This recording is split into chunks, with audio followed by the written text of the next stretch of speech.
प्रकरणामध्ये आता विरोधक बरेचसे टीका करू लागले आहेत आणि राजीनाम्याची एकीकडे मागणी करतात, दुसरीकडे म्हणतायत की जे ड्रग्ज आहेत ते गुजरातहून येत आहेत नाशिक पुण्यामध्ये. असं आहे, त्यांनी काही केलं नाही. त्यांचे राज्य होतं, त्यांच्या राज्यामध्ये पोलीस विभागाचे कसे धिंडवडे निघाले आणि 100 कोटी रुपयाची वसुली कशी झाली हे आपण सगळ्यांनी बघितलेलं आहे.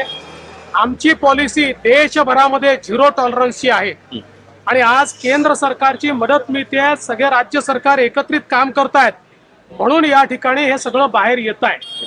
त्यामुळे जे काही ड्रग्सच्या संदर्भातली परिस्थिती आहे त्याच्यावर राज्य सरकार इफेक्टिव्हली कारवाई करते आहे.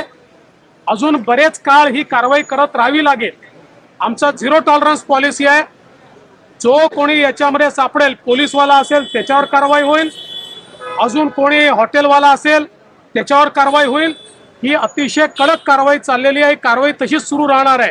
त्यामुळे मला असं वाटतं विरोधकांनी याचं राजकारण करू नये आणि राजकारण करायचं असेल तर मग त्यांच्या 2.5 वर्षात काय घडलं ही प्रत्येक गोष्ट मला सांगावी लागेल. या ड्रग्सच्या संदर्भात त्यांच्या काळामध्ये काय काय होत होतं हे देखील मला सांगावं लागेल. पण माझ्याकरता हा प्रश्न कुठल्याही राजकारणाच्या पलीकडचा आहे, आमच्या पुढच्या पिढीचा प्रश्न आहे.